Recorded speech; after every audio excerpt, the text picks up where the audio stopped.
Hello and welcome to MINYIP, your fantasy sports community. I'm your host, Blake, coach of Youngies Yaks, and I'm joined by Clinton. I'm coach of Dash's Dogs. How are you, Blake? Yeah, good. Thank you, mate. Thank you to everyone who's listening or watching to the show. We are live for our round 13 show for AFL Fantasy and Supercoach. Please leave a like and subscribe to wherever you may be listening, whether it be Apple or Spotify podcasts or on YouTube. How's your week been, Clinton? Not too bad, mate. It's very chilly out here in Gisborne. Lots of rain and otherwise, middle of the bye rounds. A lot of news going on. I hope you're up to date with all the news, Blake. Yeah, a few whispers. Yep. We've got a spread out weekend this weekend coming out with Thursday to Monday. So a lot of attention each game. There'll be a lot of frustrations with game by game. For example, there's a lot of frustration over the weekend about one Bailey Smith. Yeah, we'll get into that into the show when we're doing our review. But very Okay, stupid. But yeah, jump the gun a bit, Clinton. Any sorry snow about in that. Gisborne yet? Not yet. No doubt pretty close. I'm looking forward to the week that we get to announce the snow in Gisborne. If you haven't checked out our Patreon page, make sure you do. The links on your show there on YouTube, or it's patreon.com/MINYIP Fantasy Sports Community. That's how you can best support the show and become a part of our MINYIP Fantasy Sports community and get a part of our Discord group chats. The Super Coach one's pretty popular, Clinton. We need to spark up the boys a bit in fantasy to get them going. But make sure you check out the Patreon so you can support the show. Anything further to add about Patreon, Clinton? No, I don't think so, mate. I think the big reminder is that obviously we're covering the footy this time of the year, but pretty soon, just around the corner, we'll be back into FPL. We also cover Big Bash and Supercoach Racing. Hopefully, the Big Bash goes ahead. Now, have you seen that news this week, Blake? I haven't. Now, there's just this big other competition that's starting throughout this summer, and there'll be a lot of money thrown towards the cricketers. So we'll be maybe all the best players won't be coming to the Big Bash. We'll see. Yeah, they need to do something to spark up the competition. Without those big players, it's quite boring to watch. Just watching the domestic competition, may as well be watching Sheffield Shield.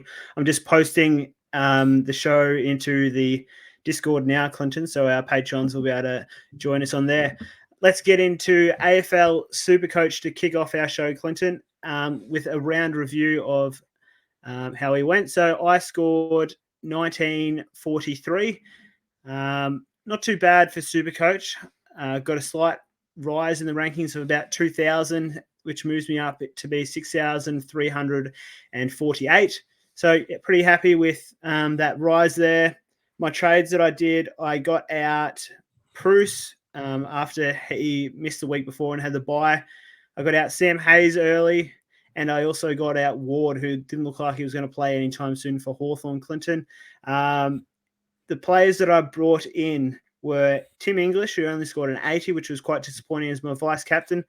The Port Adelaide forward ruck in Teakle, I think that's how you pronounce it. And also JJ from Gold Coast as a bit of cash generation from Ward to Jeffrey for Gold Coast, who scored me 64, who ended up being in my points on the weekend after a few low scores were booted off my 18 player list.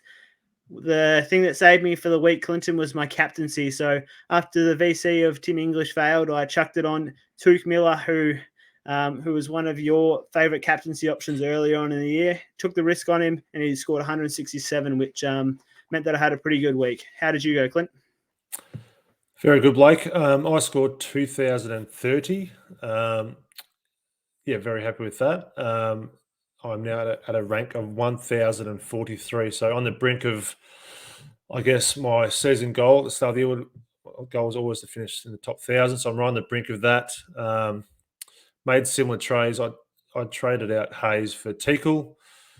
I jumped off the Zorko bandwagon after a rocky few weeks that I had him in my side. I also brought in Tim English And I was really deliberating that whole last couple of days whether or not I get rid of Bruce or not. I decided I would, and I jumped on Sean Darcy. So despite actually my trades not working out, so I scored 2,030, which was in the top, I think maybe 1 or 2%. But I brought in Tim English and Sean Darcy, which were failed picks. So overall, very happy. I also had the VC on English, which didn't pan out.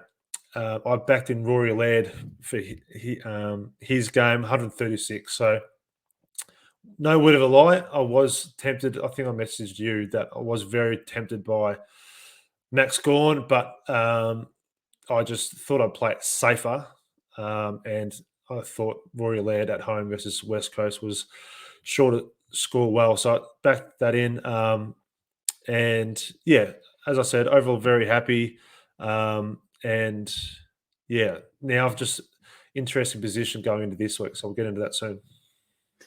Yeah, very well played there for round 12, Clinton. Let's get into our Guess Who from last week.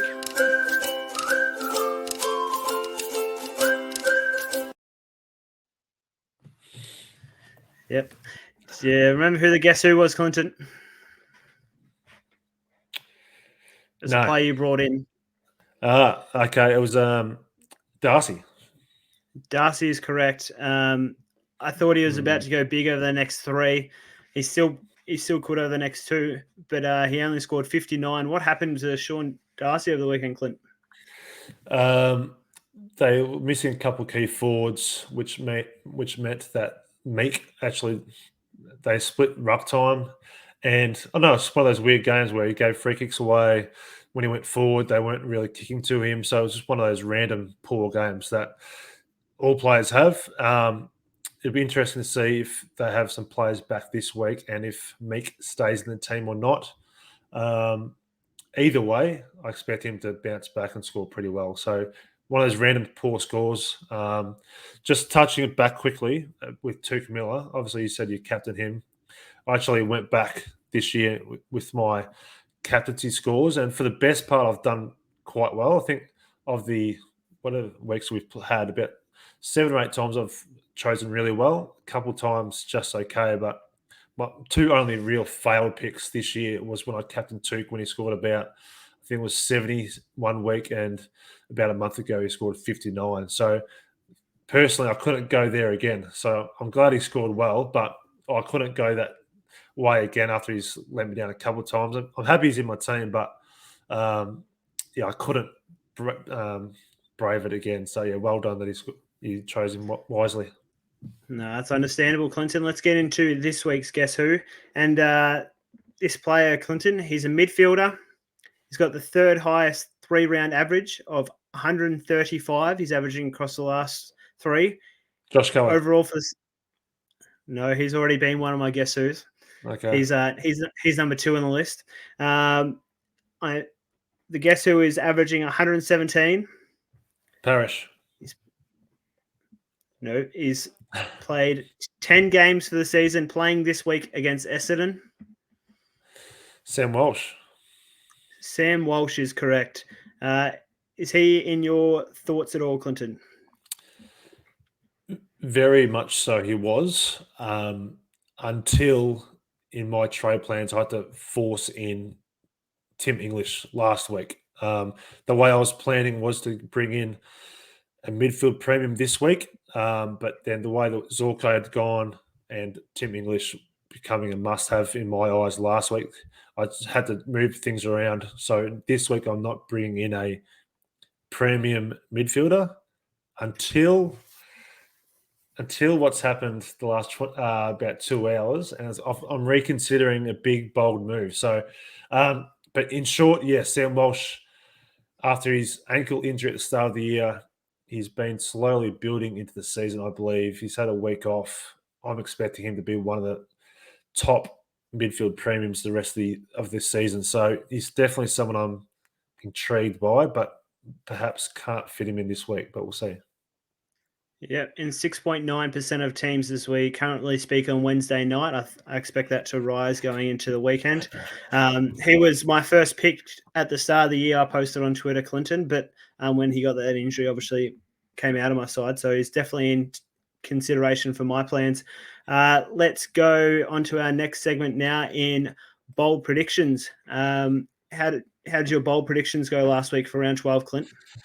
I can't wait to recap what you had last week, Blake. I can't wait. Then we might skip it. I was bringing him in. I predicted Sean Darcy to go have a monster game. He didn't. Big fail there. My second bold prediction was as a farewell present to my team. I predicted McCartan and McComb to both score 90 plus. McCartan did his job. One of his very handy scores once again. So I was very happy with him. And McComb didn't achieve that. So about 2/3 of that. So pretty grim bold prediction. So I'm hoping to get a couple right this week. My bold predictions last week. I had Tim English to score 200. So only 120 points short there. Yes. And my other one was Tom Stewart to score below 70. All we have to do is laugh. Like, let's just talk about it. So I didn't wish an injury upon him. I thought he would get tagged out of the game. Doesn't matter, Blake. You put a Moz on Tom Stewart. I did. However, what I will say is it's quite funny that it's like a superstition. Like if you're about to play footy and you put your left boot before your right boot, it's got a big deal. It's like a superstition. So when someone puts a Moz on someone, it doesn't actually make a difference. But if you're in the shoes of someone who has Tom Stewart, like me, and then someone puts a Moz on him, you just have immense anger towards that person. So, for example, not only did you Moz him on this show, our friend Tim Mitchell, who tweeted about our show in the preseason, he commented pre-game about wanting him to score low or something along those lines. And I'm sure he copped abuse for it because he then got Yes, he did. So it's one of those things that we barrack for our players, but then we sort of want to barrack for our other players who aren't in our team to fail, which is a Moz, but it just creates so much anger towards people. So all we can do is laugh, but at the same time, it's one of those. Just recapping before you finish your. I didn't cheer when he got injured. No, I know, but you want him to score low. That's the reality. I forgot what I was going to say now. The thing about it is, I've had Tom Stewart all season. A lot of people prior to that game were already saying he's too expensive. We can't have him. So it's one of those players that if he continued to dominate, super coaches weren't going to get him in. But now that he's obviously had that game, he becomes such an easier target in 1 to 2 weeks' time. So as an owner, it's just like double down frustration, but it's all part of Supercoach. So I know you felt bad about putting the Moz on him, but in reality, you have to enjoy the game. So I'm not. There was a split. I'd say about 15 minutes where I was really frustrated, but it's one of those things. It happens. So. Yeah, let's get into our bold predictions for this week, Clinton. Just don't Moz one of my players this week. I'll kick off with my first bold prediction, and that is that starters Lockie Whitfield to play this week and to score above 95. Is that all? Do you know how many times he scored above 95 this season, Clinton? He'll come back a new man after his layoff. And that is go bolder. He hasn't scored above 96 for the whole year. Okay. From 9 games. I'll go 100 for you. Yeah, it is Lockie Whitfield. He hasn't scored above 100. Believe it or not, if I was upgrading a defensive spot in 2 weeks' time, I wouldn't be surprised if I would be looking towards Lockie Whitfield's way in a couple of weeks if I had that option. Do you want me to go? Your two. I might too. That's right. Save your mods to last. All right, my bold prediction is in the Monday game. Max Gawn and Darcy Cameron will score at least 300 points. Yep. What's that? Jeez. That's very bold. Yep. I was going to have just have Max Gawn to emulate last week and actually get 190 something, but I thought, no, I think they'll both have big games. So it'll be interesting to see if that happens. My second bold prediction is someone who's been a bit disappointed the last month. I only got him in about 5 or 6 weeks ago. A lot of people are questioning his ability to score well, but I think he'll bounce back after his bye. Jaden Short scored 130 plus. I'm backing him in for a big return game. I think he'll score well. As I said that, it just sort of struck me traditionally a lot of teams and obviously players actually come back after a bye a bit sluggish. So we'll see if that comes to fruition, but I'm backing in Jaden Short to come back big. You don't think the reason for his low scores is because of the midfield role he's been playing? I think it is for sure. He's been shuffled around a little bit. I've seen him lining up. Do you think he'll go back to the back line? Or I'm not fussed. I'm not questioning if he could be midfield again. He could be half back. I just think he'll go big no matter what. Okay, very good. This week's Moz Clinton. Give me 1 sec. I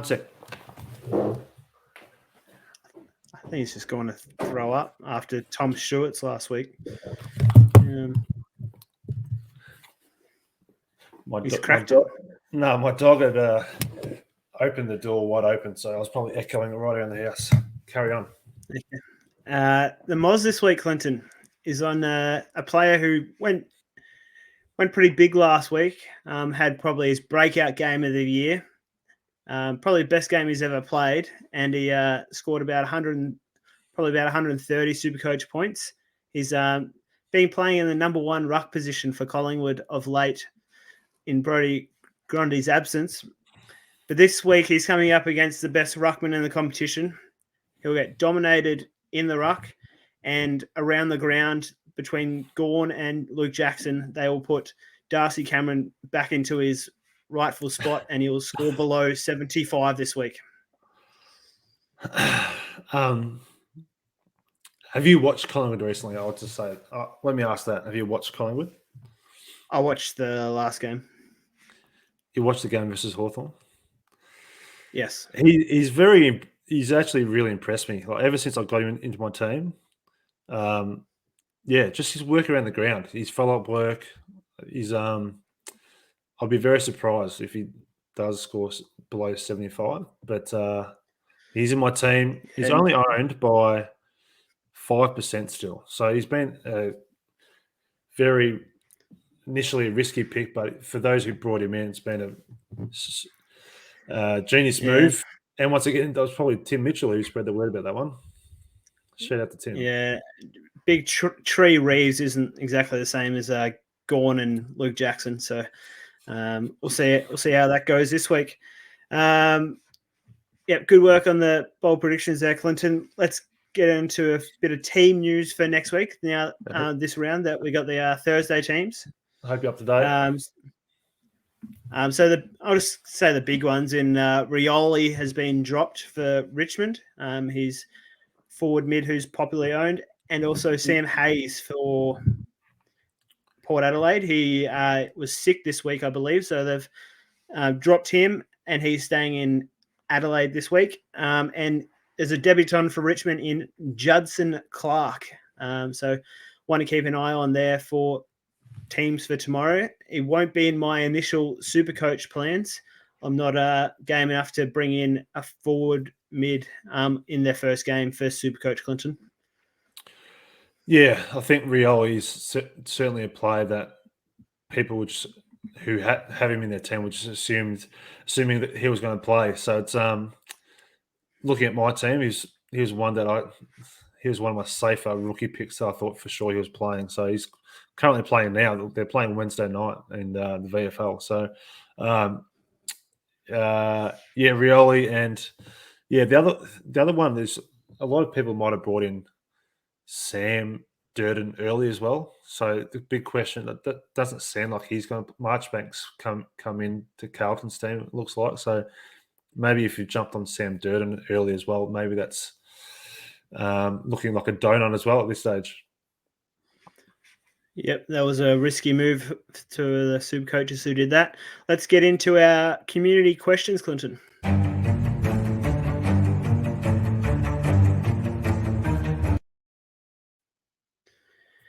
Yep, if you are watching the show, make sure you put in your comments there to ask questions about your team. I'll kick off with the first question for you, Clinton. There's no tricks to this one, just some straight out super coach questions for you this week. I thought I'd let you off lightly. Oh, Uh, I actually get I nervous saw normally, but I all saw good. you last week. You were sweating, waiting for the follow up question there. So I thought I'd save you for this week. Another bit of news coming out is that Fremantle are likely to select Fife coming into this week. He's copped a bit of flack. Out of nowhere, two-time Brownlow medalist. They're saying that he's been a selfish player and he might be looking to go to Melbourne. But when he comes into the Fremantle side for this week, Clinton, what impact do you think he'll have on the likes of Brayshaw, Will Brodie, and your man Sean Darcy? I assume he'll largely play up forward, and then maybe, yeah, depending on the game situation, we'll have a run in the midfield just for little bits and pieces. So I think they'll ease him back. They have the bye the following week, so I don't think they'll burn him out straight away in the midfield. So I think that'll be the plan. Hopefully, yeah, for my team, I don't have Brayshaw, but I've got Darcy and Brodie. Yeah, it's definitely a watch for the next month with the likes of Brayshaw and Brodie. But in the short term, I don't think it will affect those guys' midfield time. Yeah, I agree early on. This might offend our brother Mitchell, this next question, Clinton. I'm sure he'll be watching, so I better be careful what I say here. But Bulldogs have got a very tough run on the road home. They play pretty much against the top six sides, and then I think it's GWS and Hawthorn, and that's it for the rest of the year. They've got a pretty tough run, and there's a few injury concerns. Bont seems to be carrying a shoulder complaint, and now Baz Smith is going to be out for 3 weeks effectively now. Any concerns for the Bulldogs players going forward for the rest of the year after their low score and a loss? If you own Bailey Smith, it is a concern because he's not playing for the next 3 weeks. However, for the likes of Dunkley and McRae, who are in my team, I think it's a positive. So, in terms of the team, sometimes players like that play better against the better teams. Obviously, it's better for their scoring if they get a positive result and the team wins. But in the short term, for McRae and Dunkley, I think it's actually going to be a positive that I've brought in Bont early and missed it. I avoided Bailey Smith, so it's actually worked out, I think, in the short term well for those players. I won't go into too much about the rest of their fixtures, but I think you should see a small spike in those players. Bontempelli's a question mark with his shoulder. I think it's his AC joint. They can linger. So I think potentially he may, as a result, play even more time forward. So I'll discuss him a bit later in my trade plans. Okay. Some players that have been putting in some half decent scores over the last 3 or so weeks, Clinton, and Sam De Koning and Paddy McCartan. Will you be looking to hold these players or trade them out, considering they're scoring so well, even though they've got the bye? I traded out De Koning last week or the week prior. Yeah, I've already got rid of him. And then my plan all along was for McCartan to go. So they're all along for me. Cash cows, they've done their job. It's time to really upgrade my team. So I'm going to get that best team possible as soon as possible. So I'm not falling in love with the picks to keep them there all year. I'm upgrading to the best team I can. So, yeah, SDK is already gone and McCartan will be going this week. Yep. Best rookie options for this week, Clinton? A lot depends if you've gone early on the picks. Like, for example, I mentioned Durden already, and it doesn't look like he'll play. I'd already got in Jacob Ware for the Giants. I'm fingers crossed he remains. My fingers and toes are crossed for him to remain in the team. Just referring to my team, going into this week after my 2 trades already, I had 18, 14 premiums, my 4 rookies, which I wanted to play. Rioli was one, so he's already gone. Jacob Ware, I'm bringing in Owens this week, so I think all will depend if he obviously gets picked. If he gets picked, he should be coming into almost every team. The other one for me, the other rookie I have is Connor McDonald, so I'm just hoping he stays in the Hawks team. Otherwise, I'm not sure if there's a great amount of rookies. I think the other question mark now is Judson Clark, who's debuting for the Tigers. The question will be if you've already got 18, do you bring him in for just an extra player or not? Or are we opening up some cash for next week? I'm not sure, but my big question mark now is, as we stand, I've got 17. Do I bring in Clark, or do I do a bit of a premium sideways trade, which I'm really contemplating? So that's what my dilemma. Yeah, it sounds like quite a conundrum there, Clinton. Big word. Conundrum. Yeah, I'm bringing out the big words for the fantasy sports community. MINYIP. GWS players are still looking iffy for this week, Clinton. There's a statement released today about Bruce saying they potentially might not look at him until next week. What are your thoughts on Bruce if you still had him? Well, yeah. I think it's time to go. I mean, I was so close to keeping him last week, so huge relief that sort of come to fruition that he's not playing, because, I would have been really filthy. So at the end of the day, I brought in Darcy and he failed, but I'm hoping throughout the rest of the year he can repay the faith. But if you're trying to upgrade your team, he was sick.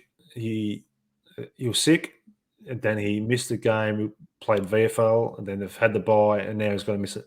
That's going to be 4 weeks in a row. So if you can justify continuing to hold with no certainty that he's coming in next week, I doubt it. I think it's time to move on and try to get to other ruck premiums. So they being obviously Gorn, Witts, and Sean Darcy potentially if he rebounds. But then obviously also the Fuller, English and Cameron are going quite well. One premium player that I thought was a premium in my side, Clinton. He's put in a couple of bad performances over the last 2 weeks. 2 weeks ago he had the flu game, and now he's put out a score of 70, and now he's looking during the week about not being enthusiastic when they don't have much of a crowd. And Christian Petrarca, any concerns regarding Petrarca's performance? And in general, how do you think Melbourne are going to rebound from what's been happening at the club this week? In terms of Petrarca, he had a sick game. He had a poor game on the weekend. However, the only real negative is that I think if people don't have him, I think he's going to be a great option in a couple of weeks after their bye. I think he and the D's will respond this week. Obviously, a bit of pressure on the club now. They were cruising along. Everything was going swimmingly, and then all of a sudden 2 losses in a row, and the knives are out for them this week. So I'm expecting a big response, and I wouldn't be surprised if Petrarca is one of those players that has a massive game on Monday. So I don't have any doubts about him as a player. And in terms of a club, I think they'll get the job done on Monday. They'll have a bye, and then I still think they're the team to beat. Yeah, that's pretty much all the players I had on my community questions to discuss there, Clinton. Did you want to discuss a bold strategy you had now?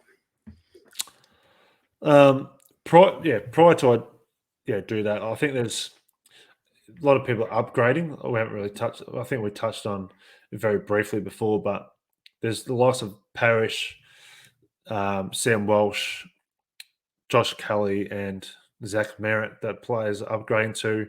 I think they're obviously all great options. It's just one of those things.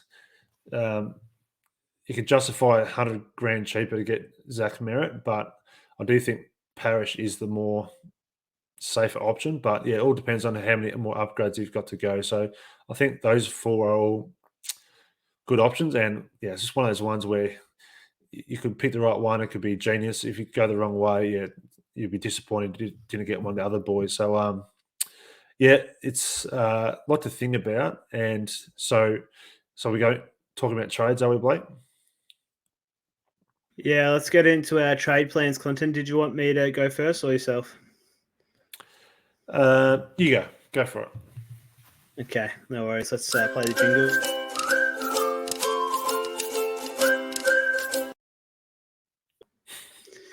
Yep, I knew you were waiting for that. So trade plans for this week. So I want to trade out 3 players. One being Paddy McCartan, who I want to downgrade. The next being Sam DeConing, who I want to upgrade. And the other being Tim Taranto, who's still being just lingering in my side and not playing. He's doesn't look like he's going to be playing anytime soon. They're saying 1 to 3 weeks, which for me isn't promising at all. The premium player that I can afford to bring in, Clinton, is Sam Walsh, who's coming into my side. So bring in Walsh, bring in Ware. Hopefully he plays for GWS this week, so he'll be coming into my side as a defensive downgrade for McCartan. And that leaves me 582 to spend on my forward line. And at this stage, I'm not liking too many options because of the Bulldogs are all not playing this week. The players that are playing this week are very much lacking. So it's quite an issue for me this week, Clinton, whether I hold Tim Taranto or I trade him to Dustin Martin. Well, the big thing is how many players will you have after those trades? Or if you keep Taranto, how many players will you have? Even if Taranto doesn't play, So I want to. You just talk amongst yourselves for a second while I count how many players I have. The reason I say that is you're forcing in a player that you don't really want. So is there a way you could work out to send one of your midfielders down to the forward line for this week and bring in another midfielder? Like, is there a way to try and sort that out? Because from what I've heard and seen this week, it doesn't look like there's. If you want to bring in Dusty and you're confident that he's going to be a premium forward option for the rest of the year, then sure, go for it. But if you're just bringing him in for a if I don't trade Taranto, I'll have 17 players this week. Yeah, so it's up to you, Blake. You do you. But I would be trying to avoid the forwards this week. But it's up to you. Yeah, Taranto has been a big failure for you, unfortunately. I wasn't aware that he was still in your team, so good luck with that one. You'd almost like. Is there a way to bring in another rookie and then have more cash in the bank for? Yeah, it's up. I don't really want to be burning. I don't really want to be bringing in another rookie when I'll be down to 7 trades after I use my 3 trades this week. I'll be down to 7, so I don't want to be really burning it doing another rookie downgrade. Good luck, whatever you do. Thank you. Hit me with your plans. All along since last week, as I said, with the way I planned my team with getting rid of Zorko, I was taking out McCartan and McComb. I was bringing in Owens and Jack Sinclair. which gets me very close to full premium. So I did that literally 2 minutes after Supercoach opened. That's what I did. My team was looking good. As I said all along, that left me with 18, and I'm already down 1 with Rioli out. So until tomorrow night, we'll find out the rest of or majority of teams. So yeah, relying on where Owens and McDonald to play. Obviously, if Owens doesn't get picked, I'll reverse that trade. So I'm currently sitting at 17. I'm waiting. There's a couple of things I could do also. I can, as I said earlier, I could bring in the Richmond debutant in Judson Clark. I could easily just side swap Rioli straight to him. Roses, I prefer to keep on the bench because he's actually been scoring okay. He could be my F7 for a short term. So that's what I could do. I could just leave it and just have 17. The other option, which I've thought of literally an hour ago, just looking at my team and thinking about the amount of people that will only have the likes of 17, 16 playing. Here we go. The option at the moment, I've still got like a 4 in my team. I've got pretty much full premium up forward, but I've literally still got like a forward line play in the midfield. So what I'm contemplating is I brought in Marcus Bontempelli 2 weeks ago. He scored, I think, 90, then 100, and he's got a bung shoulder. He's got the week off this week, so hopefully it gives him a chance to get it back a bit. But he's got a relatively high break even. He's got the Giants after the bye. The idea I'm thinking about is getting rid of Bont. Wow. Just an idea. Sending my other mid forward back down forward and bringing in. I can bring in just with that cash. I've had a good look at it. I think I'm $1,500 short of getting Sam Walsh. So I can't afford to get Sam Walsh with that move, but I could get Darcy Parish. I could get obviously Zach Merritt, but I could get Josh Kelly. So it's just something I'm thinking about. And then in a 3 or 4 weeks' time, I could then trade who I think it will be my F6, which will be probably could be Darcy Cameron, it could be Zach Butters. To complete my team, I could then move them up to Bontempelli again or Bailey Smith. So as we sit without doing that last trade, I've got 8 left. I've got full primo down back. I've got that mid forward in my midfield. So it's just something because as I said, there's people who just playing a lot of rookies, playing 16 people, 17 players this week. It's actually an opportunity, I think, to be extra aggressive, getting another premium in, making sure I have 18, which will leave me with 15 premiums.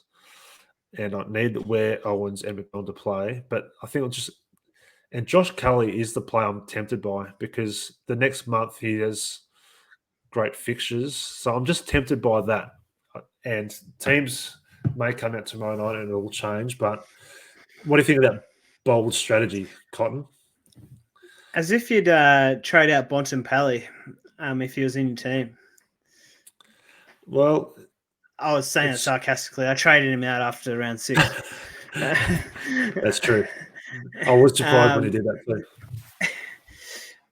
Yes, you were surprised when I did it, but now you're looking to replicate it. But it does make sense, Clinton. He's got that high break even and carrying that injury, even though he's coming off the bye. Just quickly, so looking at all my other premiums, I was Tom Stewart, Rory Laird, McRae, Miller, English, Dunkley, Parker. There's no one there I would trade. Bontempelli is just that one right now with the question mark about his shoulder. I think he'll play a bit more forward, even if he continues to score 100 over the next few weeks. But I'm just thinking about this week, making a bit of a bold play to increase my ranks. And then, in a month, three weeks' time, obviously the risk is for me is just cutting down my trades and then going into. I'm thinking about 4 or 5 weeks' time. If I get a couple of premium injuries, I might be up S Creek. But that's what I'm thinking about. We'll see. Yep. I just thought of an idea as I was sitting here, Clinton. Instead of Are you copying my bold strategy? Eh? I just thought of an idea that I could just swing English into my forward line and try and get Max Gawn, but I am currently 3K short of it. English should be in forward line anyway, Blake. Exactly. So I might potentially, instead of bringing in Ware, get a cheaper rookie, and then because Ware, even if I bring in Ware this week, he's currently not in my starting 6. Yeah. So there's not too much point bringing him in when especially if he's not playing. So if you want Gawn is on Max my agenda. Gawn, if you want Gawn, it's very similar to English last week. If you want Gawn, this will be the week to get him in, because in my predictions, and as you predicted, if he scores another massive score, that makes it extremely hard to get in after his bye. But then my next concern is that how many numbers I'm going to have for next week. Once again, you'll have 3 trades, and then hopefully it should be full premium, Blake. But we'll see. Yeah, we'll see how we go. Anything further to add before we switch across to the AFL Fantasy there, Clint? No, I think we've gone overtime again. We always stretch it out. It should be half an hour. We've gone 41 minutes. That's it for Supercoach. Good luck, everyone, with that. Yeah, thank you to Supercoaches watching. Let's go across to AFL Fantasy.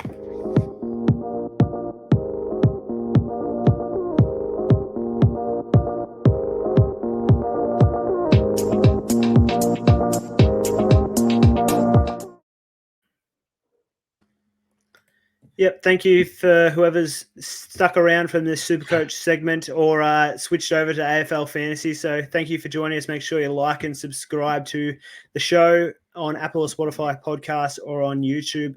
Clinton, how did your round 12 AFL Fantasy go? Dash's Dogs had a resurgence in AFL Fantasy. I scored quite remarkably. I scored 1950, which was ranked 378 for the round.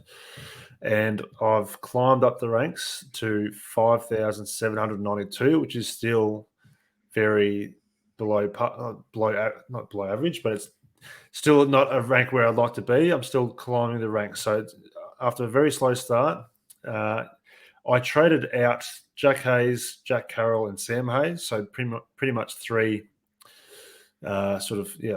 low price players, and I brought in Owens early. I brought in Sam Durden early, which we'll see how that plays out, and I brought in Tim English. So the trades itself didn't really pan out, but I'm happy I've got English, and very surprised at how well I scored. So hopefully I can continue climbing the ranks. Yeah, very well played there for round 12, Clinton. My round 12, I scored much lower than you, 17-18. I traded quite heavily to try and make sure I had 22 in the end because I wanted to get a lot of players in because I knew I had a lot of rookies. My overall ranking is slipped to 4,229. So getting closer, Clinton. And I'm diminishing in confidence after how my trades went. So I traded out 3 players who weren't playing last week in Mead, who I believe travelled across as an emergency for tomorrow. Gibkiss and Tom Green, who I've been complaining about ever since I got him in. So traded out those 3 players for Parnell, the first gamer, the young 12-year-old who got a corky. Buku ended up getting Buku Karmas as a bit of cash generation for Mead somehow. Did you really? With That's a very interesting selection there, Blake. It got me about 30K, and it was just an additional trade that I could make to get an extra defender on the field. And Tim English was my other one, who I thought was a must-have, and I VC'd. How did your captaincy options go last round, Clinton? It's a great question. I'll just have a look again at who I chose. I had the VC on Bailey Smith. So a lot of people were choosing Tim English and McRae and Dunkley. Yeah, I had a feeling McRae would bounce back, but I thought, no, I'll back in Bailey Smith. He scored 63. And I captained Laird in Supercoach, but with AFL Fantasy, I backed in Callum Mills. And Millsy delivered with 126. So I was quite happy with that. Yeah, well played. My VC was English of 95, which wasn't enough. And I ended up captaining Tom Mitchell, who I thought would score well against Collingwood. Collingwood traditionally just let midfielders do whatever they want. So he scored 112 for me, which was pretty good. But there was some other big scores around him, which I should have gone in Max Gawn and McRae. No pun intended there, Clinton. Hits and misses.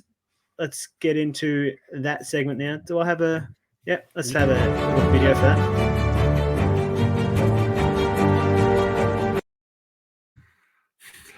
Yeah, couldn't miss the video. You just need that bit of extra breather before listening to my hits and misses. So my biggest hit was captaining Tom Mitchell, I'd say.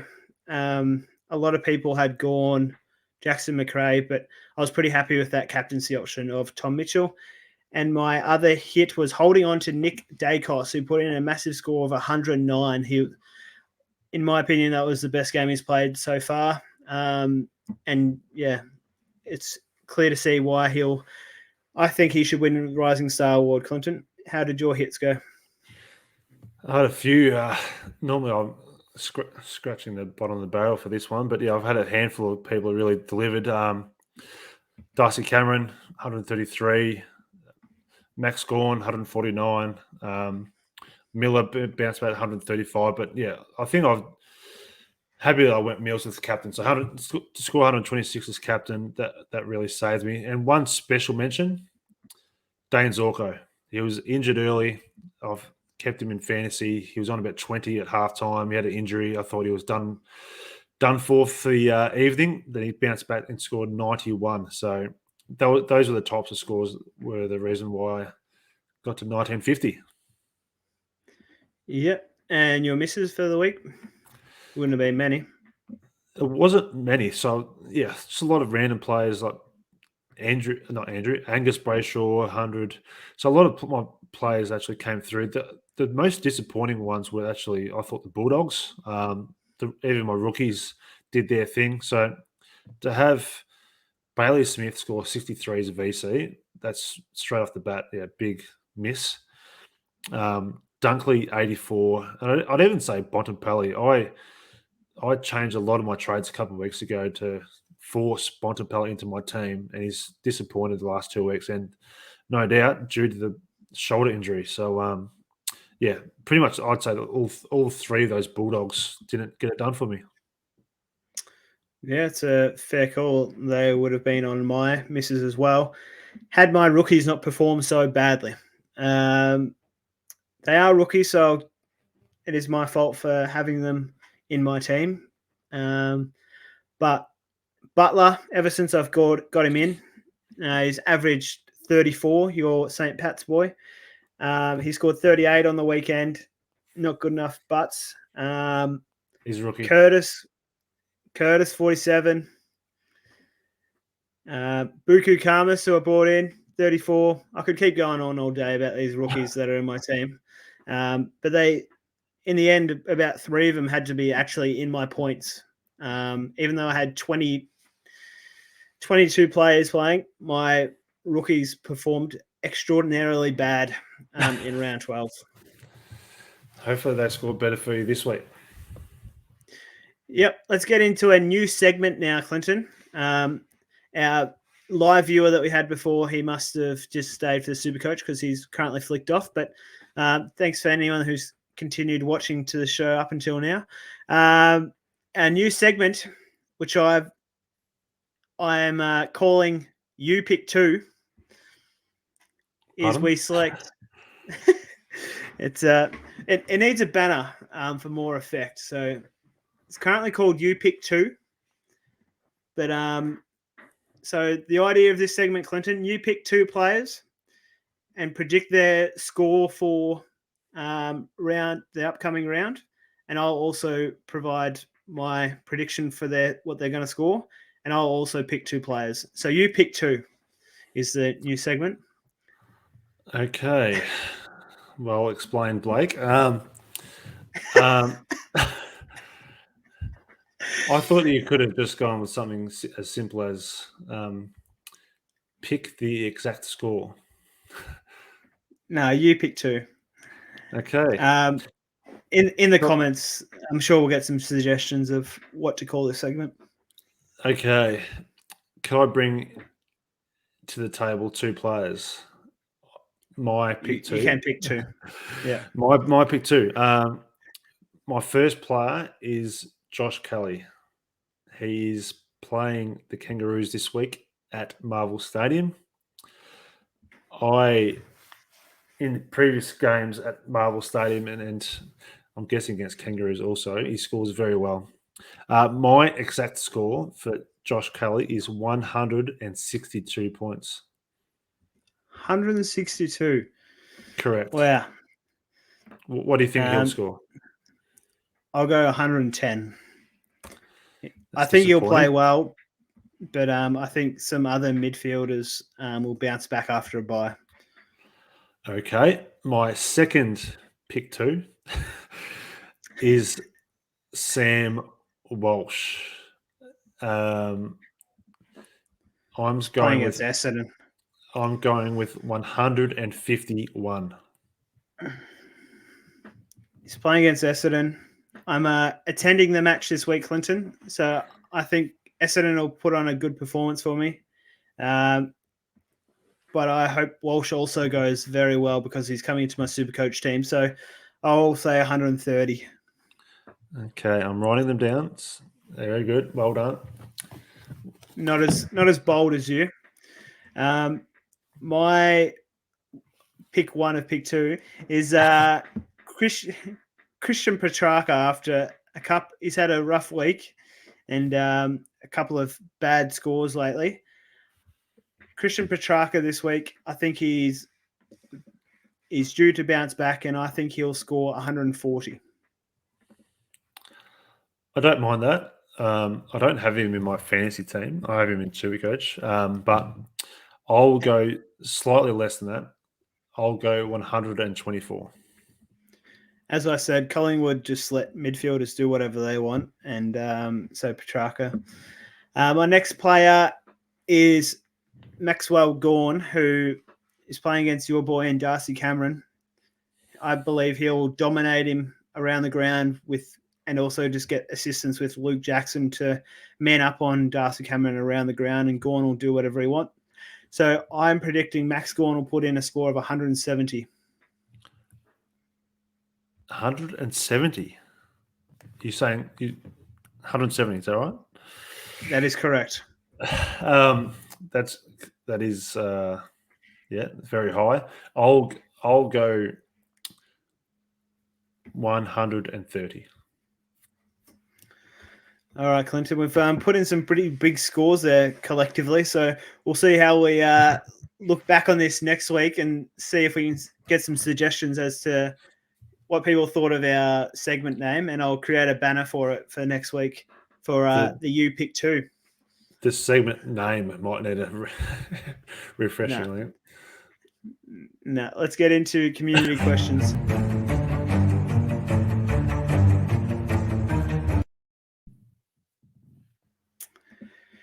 Very good, Clinton. Let's quickly recap players from last week that caught your eye that you think you'll be looking to, that should be in most people's sides already. Do you want me to read out the higher scores from last week? Well, it's interesting though you say that because going into this week, we should be targeting players from the bye. So we should be almost ignoring the players from last week because I think we should be targeting players from the bye. That's just me. If you don't have Max Gawn, what are you doing? Darcy Cameron scored the second highest score, so you wouldn't consider him for this week because of his bye? Once again, all depends on how many players you got playing, but in an ideal world, you would have planned for these things and you'd be bringing players off their bye to make sure you got players for this week and next. So Cameron and Gawn are great picks, but I'll almost say if you're predicting Gawn to dominate Darcy Cameron, then yeah, I don't know the answer to that, Blake. My suggestion is you should have planned for these things and you should be bringing players off their bye. Bailey Smith must trade out. Yes, especially for fantasy, being having 3 trades. Well, that he's got the bye this week, and then 2. Yeah, he's missing the next 3 weeks. He has to go, and he can come back into teams in a month's time. Around that price point, Clinton, do you think for AFL Fantasy, Parrish or Merritt would be a better selection? I think they're both good picks, but similar to what we said before about Sam Walsh with his injury, I think with Zach Merritt having the same ankle injury early, I think he's starting to find a bit of form. So I just, despite the price, I actually think Zach Merritt will, in fantasy, rack up a bit more marks and uncontested possession than Parrish. Whereas Parrish, I think, is more of a Supercoach player. Is there an argument for trading out the other Bulldogs players who underperformed last week, especially for AFL Fantasy, considering they have the bye? Is there any argument to trade out the likes of Bontempelli, Chalor, those players that scored low last week? I'd only be doing that if your team's pretty much premium already, which is not many teams out there. So I'd be holding those players. Surely you've got other players that need to be traded before those types of players. So, yeah, I personally wouldn't be trading those, but it depends on the rest of your teams. For example, I think we're both Braden Bruce owners still going into this week. So that's a player that needs to go. So there's 2 highly priced players in Bruce and Bailey Smith that I'm trading. So I'm not going to be trading another one. A player who scored very well last week, Clinton, in Nick Dacos. If you had plenty of players this week, would you be looking to trade him out or hold him, especially with him having the bye next week? I'd hold him for one more week. I think if you didn't trade him about a month ago, then I think the plan would be to let him have one last hurrah for your team and then get him out next week. So, but once again, everyone's sides are different. So, how about the likes of Sam De Koning and Paddy McCartan, who do have the bye this week for AFL Fantasy? They can go. They can go. Just simple as that. Well, yeah, I mean, they've done their job. And, yeah, I mean, now's the right time. For those players, now's the right time. For Dacos, it's next week. So they did their job right up until the bye. They've earned their money.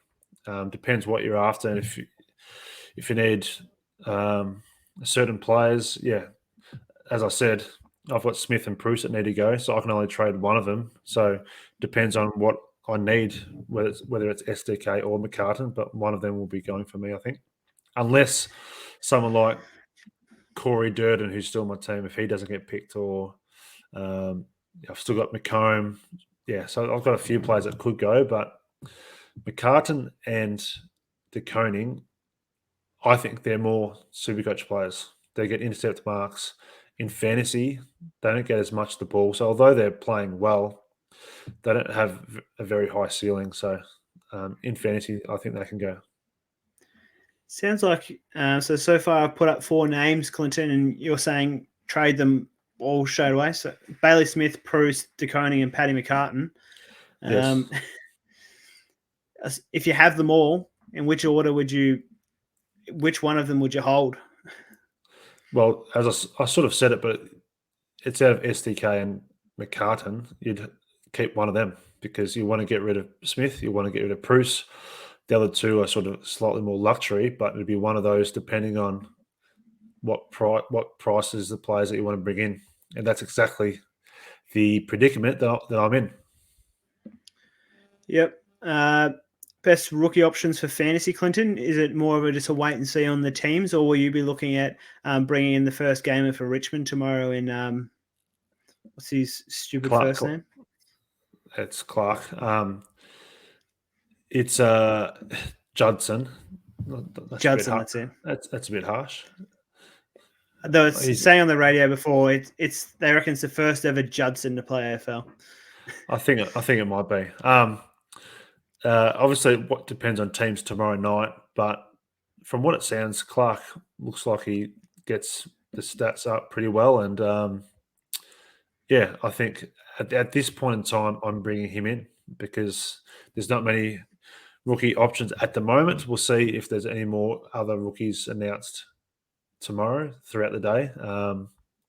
So yeah, at this stage, Clark is coming into my team. Yep. They said there was a surname of Judson, but not a first name. So you think bring him in even without seeing? I suppose you'll see the other teams before that game goes ahead. But if you're like me, you'll be at footy training and won't see the teams before making that decision. It's always tricky on Thursday nights, but it's better to play it safe. And yeah, so you'd hate to pass on Clark and then there's no other rookies and you get training and you miss out on Clark and he scores well, you'd be a bit filthy on yourself. So I think it's safer for me to go ahead and just pick Clark because with the players I'm trading out, I want one rookie and two premium. So that's just the way it's shaping up for me. Yep, we've gone a bit overtime with our Supercoach segment. Clinton, was there any other players you want to discuss in AFL Fantasy before we get into our trade plans? I don't think so. I think now's the right time to target matchups and I guess short-term fixtures. And that's what I'm doing with my trade-ins. And yeah, once again, it's imperative that you try to plan well for these buys and try to get your team set up for after the buys. And I think it's the eye test is so important because some teams throughout this time of the year they actually, depending on where they're on the ladder, they start changing quite a few things. So the buy time is interesting because you need to really pay attention to players changing positions. Some players, some teams that are right down the bottom, they start resting players. So you have to really pay attention to players' roles. And I'm bringing in guys who I think can have a really big month coming up. So, yep. Let's get into our trade plans.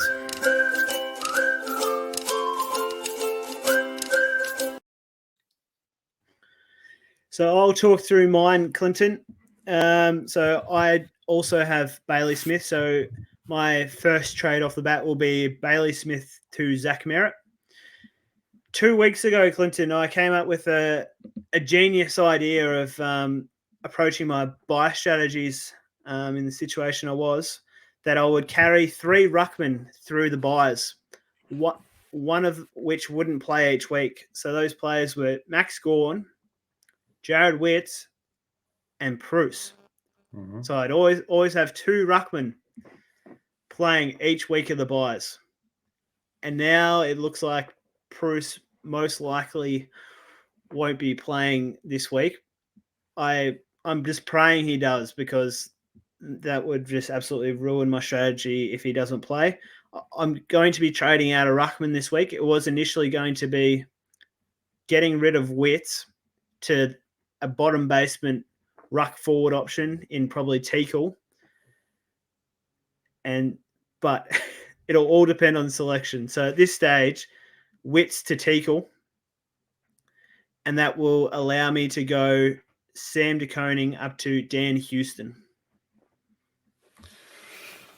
I tell you what, Blake. Each week I'm getting more and more confident. I'm going to overtake you. Each week I get more and more confident. I would be too after hearing that.